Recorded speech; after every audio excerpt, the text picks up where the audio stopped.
예, 오늘은 누가복음 10장의 말씀을 가지고 16장의 말씀을 가지고 하루의 신앙이 이끄는 영원, 하루의 신앙이 이끄는 영원이라는 제목으로 함께 하나님 말씀을 나누도록 하겠습니다. 예, 그동안 잘 지내셨나요? 예, 바쁘신 중에 여기까지 오시느라 오랜만에 뵈니까 정말 반갑습니다. 진심으로.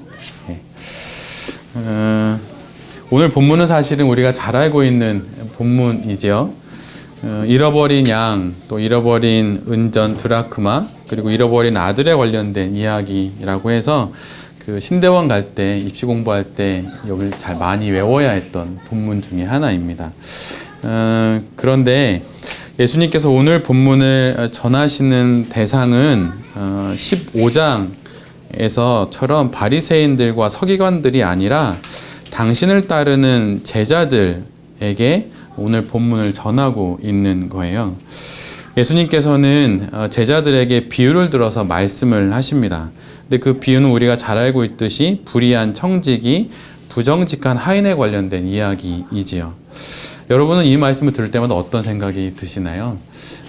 부정직하게라도 하나님의 일을 해야 되나? 뭐 이런 생각을 할 수도 있고, 아니면 어떻게 예수님이 이런 말씀을 하실까? 이런 생각도 할 수 있죠.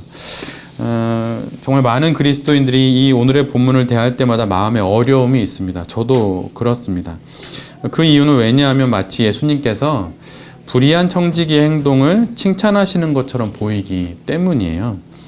부정직과 불의는 순결하신 예수님과는 어울리지 않는 성품입니다. 그런데 지금 예수님이 불의한 청지기를 칭찬하고 나아가서는 마치 우리 그리스도인들도 이 부정직한 청지기처럼 살라고 말씀하시는 것 같이 들리기 때문입니다. 심정적으로는 예수님은 그렇게 말씀하시지 않았다라고 말하고 싶지만 막상 우리가 두 눈으로 보는 오늘의 본문은 우리에게 부정직한 청지기처럼 살아도 되는 것처럼, 아니 더 정확하게는 그렇게 살아야 한다고 말하는 것처럼 들립니다. 오늘 본문의 주인은 불의한 청지기가 직위를 남용하여서 불법적으로 자신의 재산을 낭비하고 있다는 소문을 듣게 됩니다. 이 소식을 들은 주인은 청지기의 불의한 행동을 이유로 그를 해고를 하지요. 주인으로부터 해고 통보를 받은 청지기는 이제 막막한 상황이 되었습니다.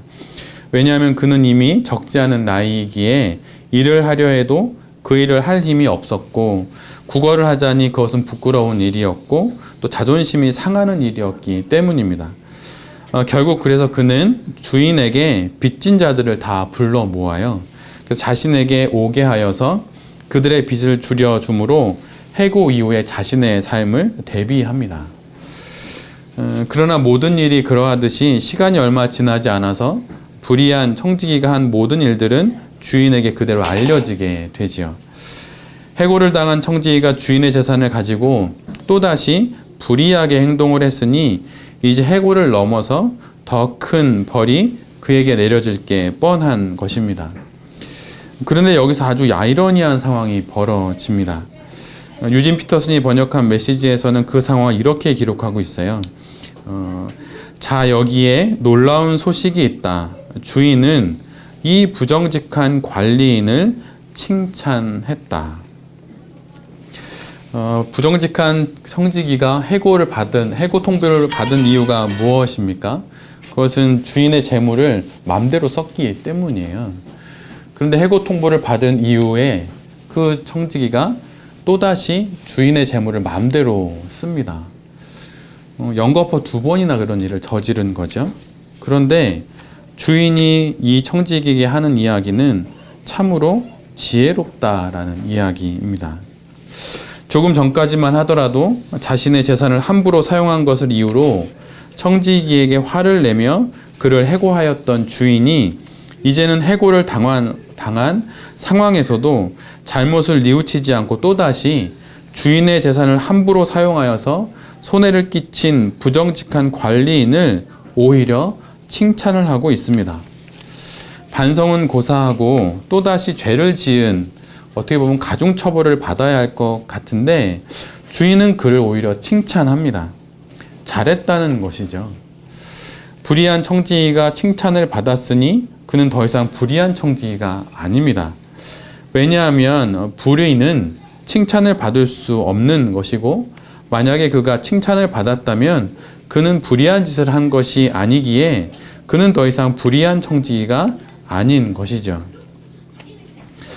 똑같이 주인의 재산을 자기 마음대로 사용했는데 같은 상황을 두고 앞의 상황에서는 청지기를 불의하다 말하여 해고까지 하였는데, 이제는 그를 칭찬하고 도리어 그의 행동이 지혜롭다고까지 말합니다.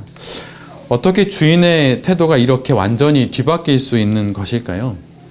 크게 다르지 않은 상황에서 주인이 이중인격자처럼 두 말을 하는 것 같고, 예수님도 마치 이 주인의 판단과 행동을 옹호하는 것 같습니다. 주인은 왜 불의한 청지기를 칭찬했을까요? 한번 깊게 생각해 보면 좋겠습니다. 주인이 부정직한 청지기를 칭찬한 이유를 그런데 성경은 친절하게 기록하고 있어요. 8절 말씀인데요. 제가 개역개정으로 읽어드리면 다음과 같습니다. 주인이 이 옳지 않은 청지기가 이를 지혜 있게 하였으므로 칭찬하였으니. 불의한 청지기가 칭찬을 받은 것은 그가 지혜롭게 행했기 때문입니다. 주인은 그의 지혜로운 행동을 칭찬합니다. 그럼 대체 청지기가 어떤 일을 지혜롭게 했던 것일까요? 그것은 바로 해고를 당해서 더 이상 생계를 꾸려갈 수 없는 그 상황 속에서 청지기가 자신의 앞날을 생각하며 즉각적으로 행동했던 바로 그 부분을 말합니다. 메시지에서는 칭찬의 이유를 더 명확하게 기록하고 있는데 그 부분을 읽어드리면 다음과 같아요. 주인은 이 부정직한 관리인을 칭찬했다. 왜 그랬겠느냐? 그가 제 앞가림을 할 줄 알았기 때문이다. 자신의 인생에 닥친 위기의 순간에 불의한 청지기가 보인 상황 대처 능력과 적극적인 해결 의지, 그리고 그 노력을 주인은 지혜롭게 본 것입니다. 그리고 이 부분을 칭찬한 것이죠. 그런데 여기서 잊지 않아야 할 것이 하나 있는데, 그것은 무엇이냐면 오늘 본문은 비유라고 하는 거예요. 예수님께서 당신의 어떤 이야기를 함에 있어서 이 예화를 들려주게 되었다는 것이죠. 비유라고 하는 것은 그 비유를 듣는 사람이 그 비유의 핵심 내용, 즉 그 정확한 핵심 가치를 그들이 가장 쉽고 정확하게 이해할 수 있도록 하나의 상황에 빗대어서 말하는 것입니다. 그러기에 비유는 그것이 무엇을 위한 비유이고 누구를 위한 비유인지 아는 것이 중요합니다. 성경 속에 아주 비유가 많이 나오는데 성경 속 비유 역시 마찬가지이죠. 그것이 전하고자 하는 핵심을 아는 것과 그 대상을 알므로 본문을 더 정확히 이해할 수 있습니다. 예수님께서는 이 예화를 들어서 말을 하고 있어요. 제자들에게. 그리고 그 예화 가운데 주인이 등장하고 청지기가 등장합니다. 예수님은 그 비유 밖에 계신 분이에요. 예수님이 그 비유를 들어서 말씀하시는 화자인 거죠. 오늘 본문 1절에서 7절까지는 하나의 비유입니다. 예수님은 이 비유를 통해서 말씀하시고자 하시는 것이 있었고, 그래서 그 이 비유를 들려주고 싶은 사람이 있었지요. 즉 예수님께서는 불의한 청지기와 주인 사이에 벌어지는 일과 대화의 비유를 통해서 예수님께서는 지금 바로 당신 앞에 서 있는 제자들에게 일깨워주고 싶은 것이 있으셨던 거예요. 예수님에게 주인의 재산을 함부로 사용한 청지기는 결코 의로운 청지기일 수 없습니다. 그는 불의한 청지기예요. 어떠한 경우에도 그 청지기의 행동은 정당화될 수 없습니다.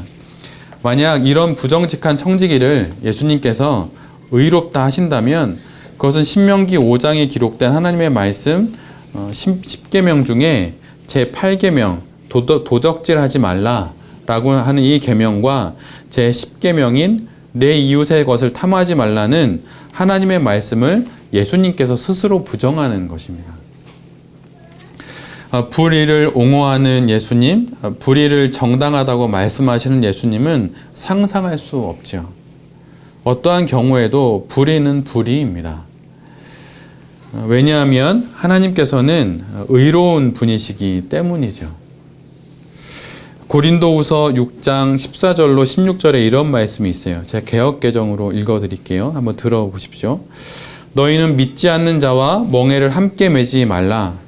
의와 불법이 어찌 함께하며 빛과 어둠이 어찌 사귀며 그리스도와 벨리알이 어찌 조화되며 믿는 자와 믿지 않는 자가 어찌 상관하며 하나님의 성전과 우상이 어찌 일치가 되리요. 요즘 우리가 함께 묵상하는 요한일서의 말씀, 어제와 그제의 말씀 가운데도 빛과 어둠에 관련된 이야기가 나오는데요. 빛이신 하나님에게는 어둠이 한 점도 없다는 것입니다. 그런데 그 어둠 하나도 없으신 하나님께서 불의한 것을 의롭다고 말할 수는 없다고 하는 것이죠. 의로우신 예수님과 불의한 청지기는 그 어느 지점에서도 함께할 수 있는 존재가 아닙니다. 예수님은 의로우시지만 청지기는 그의 직분 앞에 붙은 수식어처럼 불의한 자입니다. 의와 불법은 함께할 수 없고 의로우신 예수님이 불의한 청지기를 지지하는 것도 아닙니다. 많은 그리스도인들은 이 본문을 읽으면서 예수님이 마치 불의한 청지기를 옹호하시고 그를 칭찬하시는 것처럼 생각합니다. 그러나 그것은 본문을 잘못 이해한 겁니다. 결코 예수님은 불의한 청지기를 칭찬하지 않으십니다. 결코 그런 일은 일어날 수 없지요. 불의한 청지기를 칭찬하는 사람은 예수님이 아닙니다. 예수님이 아니라 본문의 비유에 등장하는 주인, 바로 그 주인이 불의한 청지기를 칭찬합니다.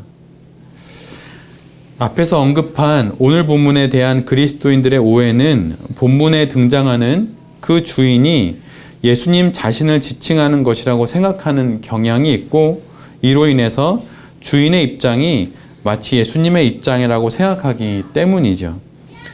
본문의 주인과 예수님은 같은 존재가 아닙니다. 예수님은 비유 속 등장인물이 아니라 이 비유를 말씀하고 계신 분이죠. 즉 예수님은 불의한 청지기와 주인의 이야기, 이 비유를 통해 무엇인가를 제자들에게 전하시고 계신 분입니다. 그러기에 지금 예수님 앞에는 불의한 청지기와 주인, 그리고 그 이야기를 듣고 있는 제자들이 모두 서 있는 것입니다. 예수님이 이 비유 속의 한 인물이 되는 게 결코 아니죠. 따라서 불의한 청지기에 대한 주인의 반응이 예수님의 반응이라고 생각하는 것은 순전히 우리들의 오해일 뿐입니다. 청지기는 불의합니다. 주인의 재물을 자기의 것으로 취했고 자기의 직위를 남용하여서 사사로운 목적으로 주인의 재산에 손실을 입혔습니다. 주인에게 충성하지 않았지요. 그는 죄를 저지른 것입니다. 그는 결코 의로운 사람이 아닙니다. 그는 불의한 자입니다. 예수님도 결코 이 청지기를 의롭다 말하지는 않으십니다. 예수님이 오늘 본문을 통해 제자들에게 주시려는 말씀은 그 청지기가 불의하지 않다거나 청지기의 행동이 옳다거나 하는 것이 아닙니다. 옳고 그름이 아니라 예수님께서 말씀하시려고 하는 것이 다른 거라고 하는 것이죠. 오늘 본문을 통해서 예수님이 제자들에게 궁극적으로 하시고 싶으신 말씀, 즉 불의한 청지기의 비유를 통해서 전하시고자 하시는 그 핵심은 다름 아닌 바로 옳은 일을 위해 너희도 이 불의한 청지기처럼 지혜로워야 한다는 것입니다. 불의한 청지기, 이 청지기는 그를 수식하는 표현 그대로 불의합니다. 그에게 영원한 삶을 바라볼 수 있는 영안은 없었고 오직 그는 이 땅에서의 삶만을 바라보는 자였습니다. 그는 먹고 입고 마실 것만을 생각하는 전형적인 땅의 사람입니다. 그러기에 이 땅에서의 자신의 삶의 유익을 위해서라면 편법을 사용하든 불법을 행하든 주인이 손해를 보든 그것은 결코 어떠한 문제도 되지 않았죠. 옳고 그름은 온전히 이 땅에서의 자신의 삶에 유익하냐 유익하지 않느냐의 기준에 따라 정해질 뿐입니다. 썩어져갈 육체를 위해서 불의한 청지기는 자신의 모든 것을 던졌습니다. 왜냐하면 그에게는 복음도 없었고 천국도 없었기 때문입니다. 오직 그에게는 이 땅에서의 삶이 전부였습니다. 그런데 그런 삶을 살았던 그에게 위기가 닥쳤습니다. 자신의 불의가 드러나게 되자 주인이 자신을 이제 해고하게 된 것이죠. 그러자 그는 아주 빠르게 상황을 판단하고 행동에 옮깁니다. 그리고 그 상황을 헤쳐나갈 방법을 생각해냈고 그것을 실행에 옮기죠. 불의한 청지기는 자신이 처한 사태에 대한 명확한 인식이 있었습니다. 그리고 그는 사태 해결을 위한 생각들을 바로 행동에 옮깁니다. 오늘 비옥 속 청지기는 자신의 죄로 인하여 닥친 상황에 대하여서 매우 빠르게 행동합니다. 신속히 판단하여서 결정하였고 그 결정을 아주 민첩하게 실행했습니다. 불의한 일을 위해서 청지기는 정말 매우 열정적으로 행동합니다. 오늘 예수님은 바로 불의한 청지기의 이 부분, 즉 한 인간이 자신이 처한 상황을 정확히 파악해서 분명한 판단 속에서 결정을 내리고 그 결정에 따라 단호하게 행동하는 바로 이것이 복음을 전하는 하나님 나라 천국을 전하는 제자들에게 요구되는 전도자의 자세임을 말하고 계신 것입니다. 오늘 본문 8절에서 9절 말씀을 메시지는 이렇게 기록하고 있어요. 잘 한번 들어보십시오. 세상 물정이 밝은 사람들이 이 점에 있어서는 법을 잘 지키는 시민들보다 영리하다. 그들은 늘 빈틈이 없고 온갖 수단을 꾀하며 수완을 발휘해서 살아남는다. 나는 너희도 그런 식으로 옳은 일을 위해 영리해지기를 바란다. 나는 너희도 그런 식으로 옳은 것을 위해 영리해지기를 바란다. 예수님은 결코 제자들에게 그리고 우리들에게 불의해도 괜찮다고 불법을 행해도 된다고 말하는 것이 아닙니다. 그런 교훈을 주시기 위해 오늘의 비유를 말하시는 것이 아니에요. 이 땅에서의 삶 속에서 우리가 저지르는 우리의 불법적인 행동과 불의와 타협하는 우리의 양심에 면죄부나 주시기 위해 오늘의 비유를 말씀하시는 것이 결코 아닙니다.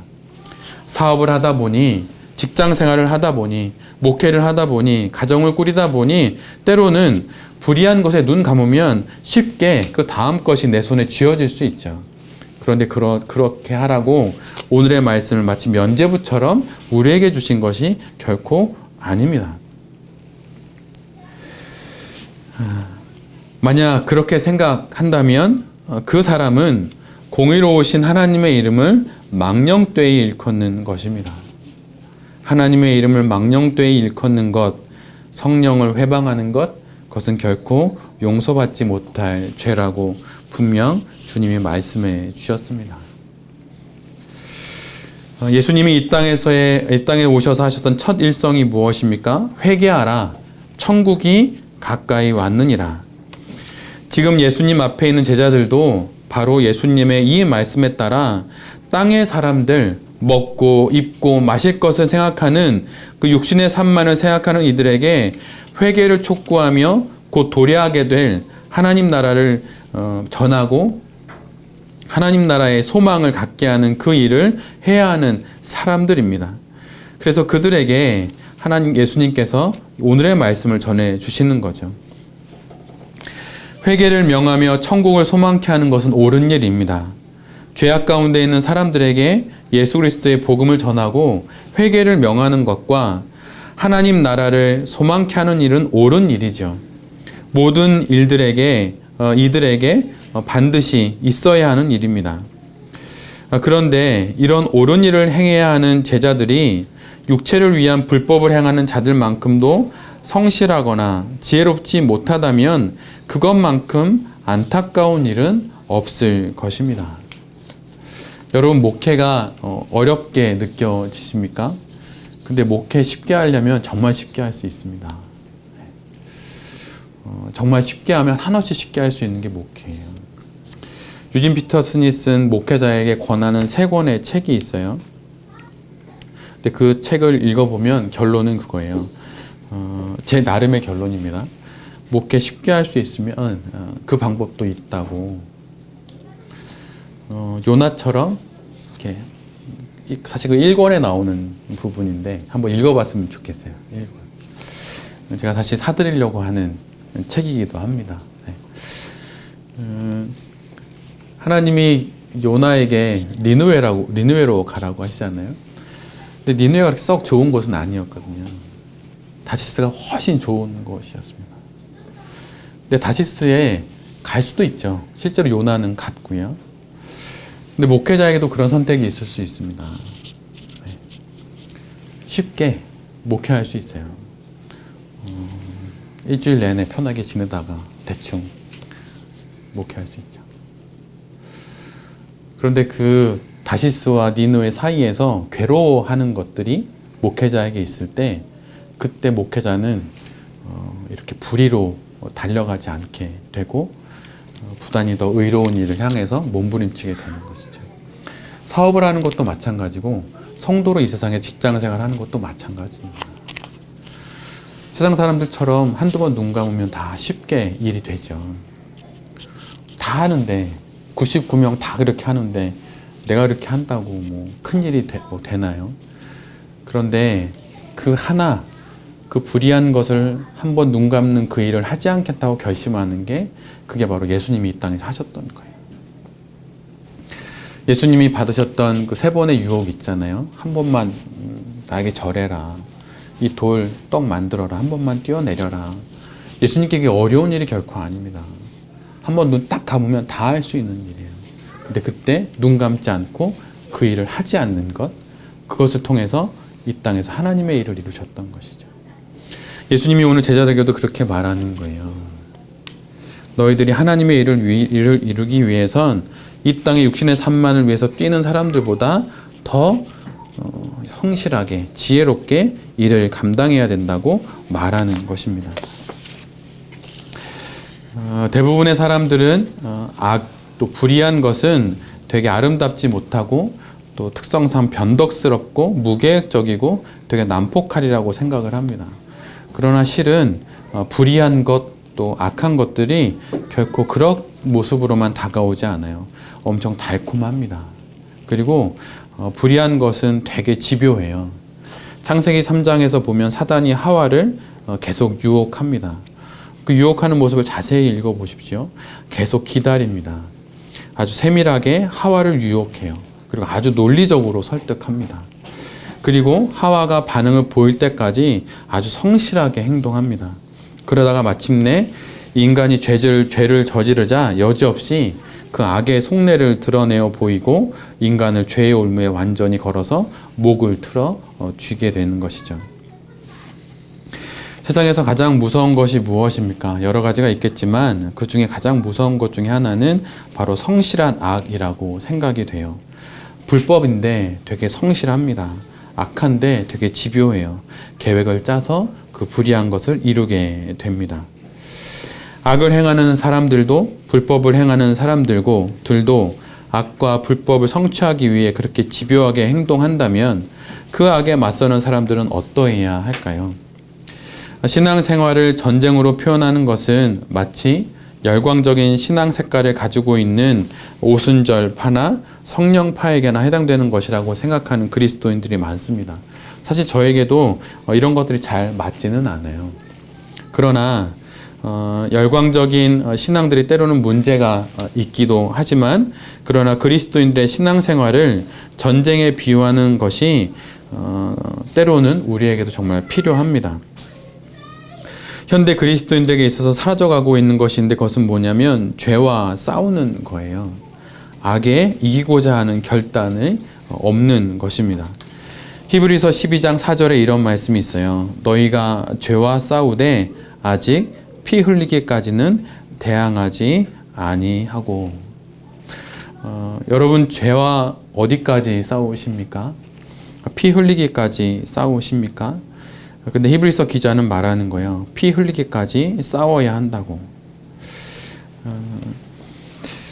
죄와의 이 전면전에서 우리보다 더 격렬히 싸웠던 수많은 믿음의 사람들이 있습니다. 그리고 지금도 수많은 믿음의 사람들이 죄와 싸우죠. 죄가 한국 교회에서는 뭐 성적인 타락이나 돈 이런 것이 주로 많이 강조되는데 사실은 동방교회에서는 이게 그렇게 강조되지는 않아요. 동방교회에서는 여러 가지 100가지가 있어요. 100가지 죄악 중에 뭐 2번, 3번이 성이나 또 재물에 관련된 죄악이에요. 특히 이제 그런데 우리가 몸담고 있는 서방교회의 전통에서는 그런 것들이 너무 강조되는 게 많죠. 예를 들면 우리 삶 가운데 갖게 되는 나태함들도 죄일 수 있어요. 일주일 동안 말씀을 거의 보지 않거나 아니면 내가 어떤 하나에 너무 집착되거나 아니면 나의 신앙적인 색깔이 너무 한쪽으로만 쏠리거나 여러분 신앙은 우리를 한쪽으로만 몰아가지 않습니다. 균형을 갖게 해요. 내가 너무 경박하면 좀 부드러워지게 딱딱해지게 좀 이렇게 경건하게 하고 내가 너무 경직되어 있으면 부드럽게 합니다. 나는 나의 성품과 성향상 원래 조용해요. 이렇게 말한다 하더라도 신앙생활을 10년, 20년 하면 조용했던 사람이 되게 활발해집니다. 그리고 어두웠던 사람은 좀 밝아지고 또 너무 이렇게 막 이렇게 많이 말씀도 많아졌던 분들은 말씀이 좀 적어지고 이렇게 되는 거죠. 근데 나의 신앙의 여정 가운데 죄와의 싸움들이 있으면 있을수록 그런 것들이 점점점 많아져요. 예배 시간에 예를 들면 5분 늦는 것도 이제는 점점 몸에 이렇게 노력을 해서 예배 시간 늦어지지 않는 것. 아침에 늦게 일어나서 말씀 큐티도 저녁 늦게 하는 것도 아침에 일찍 일어나서 큐티하는 것. 여러분 그 모든 것이 신앙의 여정에 우리 가운데 있어야 하는 열심이고 성실일 수 있는 거죠. 근데 요즘에는 그런 것들을 강조하지 않는 시대가 되어버렸어요. 왜냐하면 그것도 강조하면 너무 힘들다고 말하고 또 근데 그렇게 말할 수 있는 여지도 있어요. 왜냐하면 예전에 너무 그런 것만 많이 강조했기 때문이죠. 막 제자훈련 코스도 막 단계로 너무 많고 막 그런데 실제로는 그 많은 이야기들 가운데 자신의 신앙이 걸어가야 할 길을 잘 걸어가야 합니다. 저는 제가 비록 우리 교회의 목회자로 있지만 저는 우리 교회에서 제일 좋은 성도가 되고 싶어요. 하나님께서 언젠간 우리 교회의 모든 성도들을 만약 불러서 우리 교회 성도들 중에 제일 신앙생활 잘하는 성도가 누구냐 이렇게 할 때 1번인 성도가 되고 싶은 게 저입니다. 목회자라서 1번이 아니라 성도 중에 번호를 매긴다면 1번이고 싶어요. 제가 나중에 죽을 때 뭐 제 묘비에 목사 안신권 이렇게 이름이 적힐까요? 그렇지 않아요. 성도 안신권 이렇게 적힐 거죠. 그래서 1등인 성도가 되고 싶은 마음만큼은 전 우리 모두가 가져야 한다고 생각이 들어요. 사도 바울이 당했던 겪었던 그 고난들을 잘 우리는 알고 있습니다.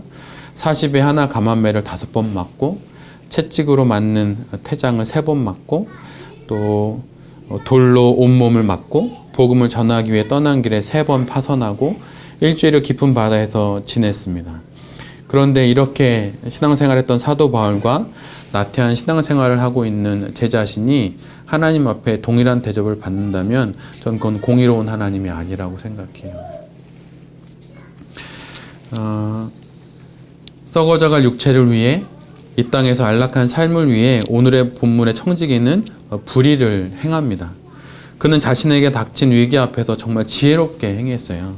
자신의 몸에 밴 문제 해결의 습관대로 그는 또 다른 불법을 저질렀습니다. 그는 자신에게 닥친 역경 앞에서 떨거나 두려워하지 않았어요. 냉철하게 상황을 판단하고 자신이 해야 할 일을 했습니다. 그리고 그 일을 어떠한 주저함도 없이 바로 결행했죠. 일사천리로 문제를 돌파해 나갔습니다. 위기를 정면으로 돌파했습니다. 그리고 마침내 그 위기를 극복했어요. 위기를 이겨냈습니다. 그런데 여러분 아십니까? 비록 그가 자신에게 닥친 위기를 극복하였지만 그는 여전히 불의한 청지기일 뿐입니다. 성실하게 악을 행해서 위기를 극복했다고 불의를 행하다가 자신에게 닥친 위기를 지혜롭게 해결했다고 불의한 청지기가 의로운 청지기가 되는 것은 결코 아닙니다. 이제 제자들은 복음을 전하러 떠나야 합니다. 비록 지금은 예수님과 함께 있지만 십자가 사건 이후에는 제자들은 홀로 복음을 전해야 합니다. 그런데 만약 제자들이 악한 사단보다도 지혜롭지 못하다면, 그리고 성실하지 못하다면 제자들은 최초의 인간인 아담과 하와처럼 여지없이 사단의 밥이 되고 말 것입니다.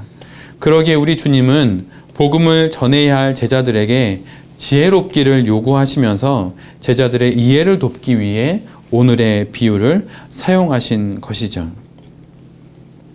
마태복음 10장 16절에 이런 말씀이 있어요. 보라, 내가 너희를 보냄이 양을 이리 가운데로 보냄과 같도다. 그러므로 너희는 뱀같이 지혜롭고 비둘기같이 순결하라. 제자들은 양입니다. 아무것도 모르는 양이죠. 그러나 그 양들은 이리들이 가득한 세상으로 나가야 합니다. 그러기에 뱀처럼 지혜로워야 하지요. 그러나 예수님의 말씀은 거기서 끝나지 않고 그 지혜로움에 비둘기의 순결함을 더하라고 말합니다.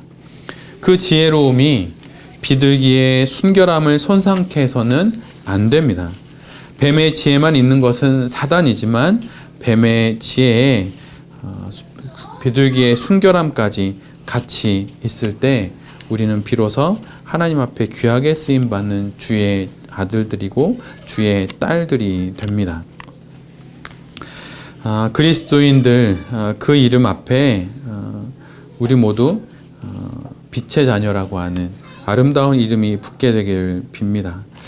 신앙, 그리스도인의 신앙은 십자가 예수 그리스도를 구주로 영접한 그 사람은 말씀의 빈틈을 찾는 자가 아니라 자신의 나태한 신앙을 변명할 마음이 나의 영혼에 안착할 빈자리를 주지 않으려고 날마다 경건하게 사는 사람들입니다. 오늘 우리가 함께 본 이 본문을 그래, 나도 때로는 불의를 행할 수도 있겠구나 라고 이렇게 덮어놓고 생각하면서 그렇게 나의 신앙의 빈틈을 이 말씀으로 채우려고 하는 것이 아니라 마땅히 있어야 할 그 자리에 나의 신앙을 갖다 놓는 그런 우리 모두가 되었으면 좋겠습니다. 그래서 내 안의 어둠에 민감한 사람, 그 빛의 사람이 우리 모두가 되어야 할 것입니다. 청교도가 했던 말 중에 이런 말이 있어요. 진리를 위하여 평생을 산 자의 얼굴은 악마의 발톱 자국으로 가득하다. 진리를 위해서 평생을 산 사람의 얼굴이 어찌 이렇게 반반하고 밋밋할 수 있을까요? 어려움이 있습니다. 왜냐하면 사탄이 회유하고 유혹하고 그래도 안 되면 그 시퍼런 발톱으로 그 영혼의 얼굴을 사정없이 핥히기 때문입니다. 예수님 믿고 산 지가 20-30년, 아니 40-50년이 다 되어 가는데 영혼 가득 악마의 발톱 자국이 없다면 내가 아직도 하나님 앞에 마땅히 있어야 하는 비둘기의 순결함을 위한 싸움과 뱀과 같은 지혜로움을 위한 싸움이 없기 때문일 수도 있습니다. 삶의 어려움이 시작될 수도 있고 삶의 고난들이 시작될 수도 있습니다. 그런데 그 고난 속에서 뱀과 같은 지혜로 또 비둘기 같은 순결함으로 이 모든 일들을 잘 헤쳐나가면서 주님께서 제자들에게 말하셨던 이 아름다운 이 복음 전도의 권면을 우리 모두가 잘 감당했으면 좋겠습니다. 우리가 뱀과 같은 지혜로움, 비둘기 같은 순결함, 이 명령을 지키며 살 때 우리는 우리 주님의 말씀처럼 빛의 자녀로서 이 땅에서 빛과 소금으로 살아가게 될 것입니다.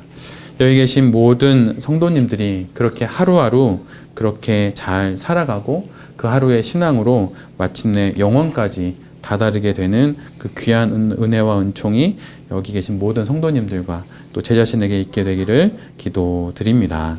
아멘.